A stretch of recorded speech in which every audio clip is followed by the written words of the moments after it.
आज ना पिल्लूसाठी पालक आणि आमच्यासाठी टोमॅटोची चटणी केली होती। तिचे पप्पा घरी असल्यामुळे त्यांना म्हटलं की आज सगळं आपण आवरून घेऊयात पसारा। आम्ही इकडं येताना फर्निचर वगैरे आणलेलं नाहीये, कारण की आपण गावाकडून येताना सगळंच काही घेऊन तर येत नाही, म्हणूनच आमच्याकडे कपाट नाहीये इथं। तर कपाट नसल्यामुळे खूप जास्त पसारा झाला होता आणि खिळे ठोकून घेतले आणि अँगल आणले, जेणेकरून ज्याला आपण थोडेसे कपडे अडकवू शकतो ना, म्हणून असा हा पसारा आवरायचा कार्यक्रम चालला होता। आणि ह्या मॅडमचं काय चाललं होतं तर लिपस्टिक हाताजोगत्या ज्या गोष्टी होत्या ना ती आणून बादलीमध्ये टाकत होती। बादलीमध्ये पाणी होतं म्हणून तिला जास्त आनंद झाला। फॅनला छान असा पुसून घेतला आणि त्यांना म्हटलं की घ्या लावून फॅन। फॅन लावत होते तर ते टाइमपास करत होते। खरं तर त्यांच्या कपड्यांचा इतका राडा पडला होता। मी आवरत होते कपडे त्यांचे, पण मी म्हटलं की ना तुम्ही तुमचे कपडे नीटनाटके ठेवून द्या, कारण की ते लय ओरडतात इकडे पडले तिकडे पडले म्हणून। मग त्यांना मी त्यांच्या हातात दिले कपडे आणि त्यांना म्हटलं तुमच्या हाताने ठेवून द्या।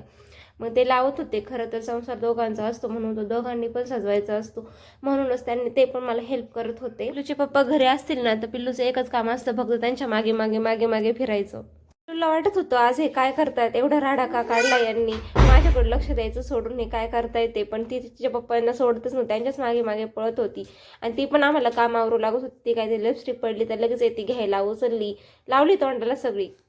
झालं काम, आता मला काम करू लागायला लागले। मी सगळे कपडे आवरले होते, जे कपडे आवरले होते ना ती नेमके तेच घेते आणि खाली फेकून देते।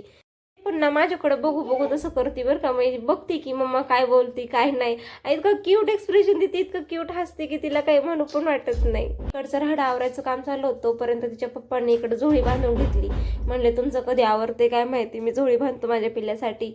येताना ना आमच्या बाईंना ना 2 फोटो दिले होते देवांचे, म्हटले की घरात चांगलं असं देवाचं असलेलं। म्हटलं हो, चांगलं प्रसन्न वातावरण वाटतं, पण ते ठेवायला काही देव खरंच नव्हतं। मग 2 खिळे ठोकले आणि तिथं ते लावून टाकले।